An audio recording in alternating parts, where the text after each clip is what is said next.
महान संत महायोगी पायलट बाबा जी के श्रद्धांजलि स्वरूप पूरे विश्व में हवन यज्ञ जप तप हो रहे हैं।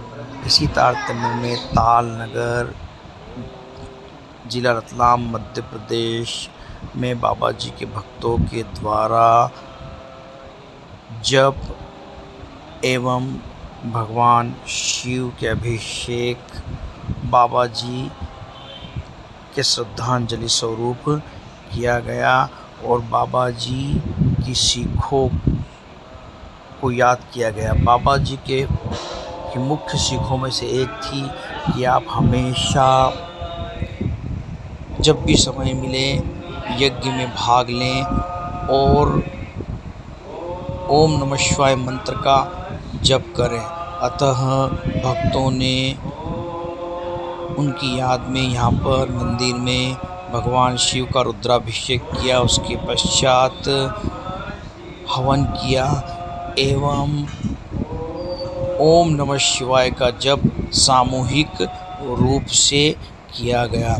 बाबा जी कहते थे कि सामूहिक रूप से जप करने से मन आसानी से एकाग्र हो जाता है, क्योंकि वहाँ पर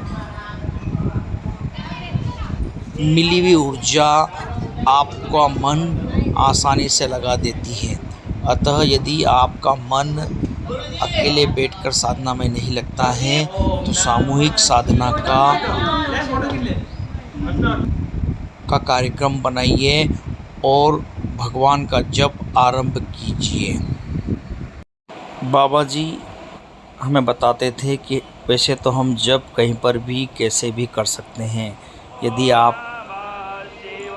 गाड़ी में यात्रा कर रहे हैं, रेल में यात्रा कर रहे हैं, वायुयान में यात्रा कर रहे हैं, तो माला को अपनी शॉल के अंदर छिपा करके आप मन ही मन माला के द्वारा गुरु मंत्र का या ओम नमः शिवाय मंत्र का जाप कर सकते हैं।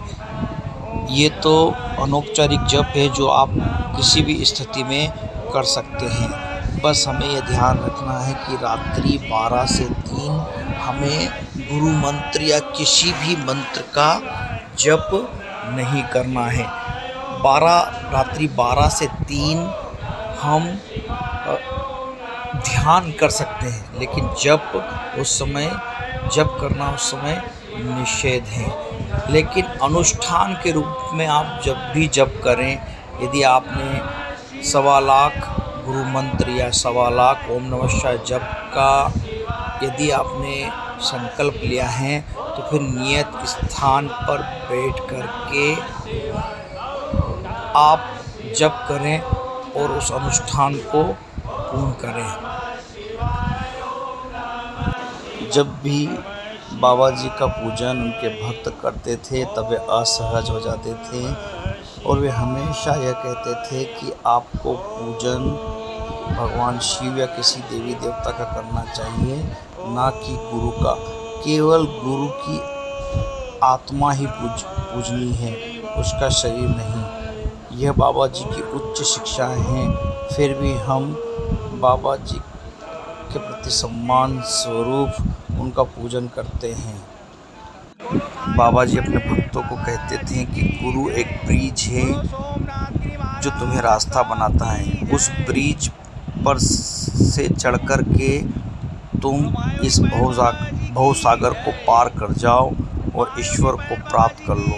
ईश्वर को प्राप्त करने के पश्चात उस ब्रिज का तुम्हारे लिए कोई महत्व नहीं है। यदि तुम जिंदगी भर गुरु ही करते रहें तो तुम कभी ईश्वर को प्राप्त नहीं कर सकते हो। अतः गुरु की शिक्षा, गुरु के बताए मार्ग का कठोरता से पालन करो और उस परम तत्व आत्मा परमात्मा को जानने का प्रयास करो। अंतिम लक्ष्य आत्मज्ञान है, न कि गुरु। बाबा जी हमेशा प्रवचनों में ये कहते थे कि कई ढोंगी तथाकथित लोग गुरु बन बैठे हैं और वे अपना पूजन करवाकर भक्तों को जिंदगी भर व्यक्तिवाद में उलझाए रहना चाहते हैं। आप अच्छे बुरे का निर्णय करें और आपकी भक्ति उस परम तत्व शिव एवं आत्मा को प्राप्त करने के लिए है, न कि किसी व्यक्ति की सेवा में लगा कर के उनका जीवन भर पूजन करने में है। अतः कोई गुरु तुम्हें अपनी पूजन और सेवा में ज़िंदगी भर लगाने की कोशिश करता है तो वो सच्चा गुरु नहीं है। सच्चा गुरु तुम्हें हमेशा शिव तत्व की ओर ले जाएगा, अपनी आत्मा को जानने के लिए कहेगा।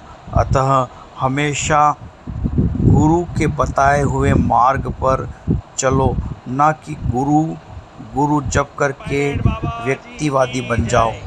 महायोगी पायलट बाबा जी हमेशा अपने भक्तों को निर्देश देते थे कि आप इस जीवन में आए हो तो प्रत्येक दिन 1 या 2 घंटे अपने दैनिक जीवन में से निकालिए और आध्यात्म में लगाइए। उसमें आप मंत्र जप एवं ध्यान अवश्य कीजिए। सजगतापूर्वक दृष्टा भाव से किया हुआ ध्यान आपको सफलता दिलाएगा। ध्यान का क्षेत्र कठोर परिश्रम का क्षेत्र है, अतः नियमितता से यदि आप ध्यान नियत समय पर एक संकल्प के साथ करोगे तो तुम्हें ज़रूर सिद्धि मिलेगी। आपने मुझसे यानी कि पायलट बाबा जी से दीक्षा ली है तो आप उस हरि बाबा जी एवं गोरक्षनाथ जी महाराज की संत परंपरा से जुड़ गए हो,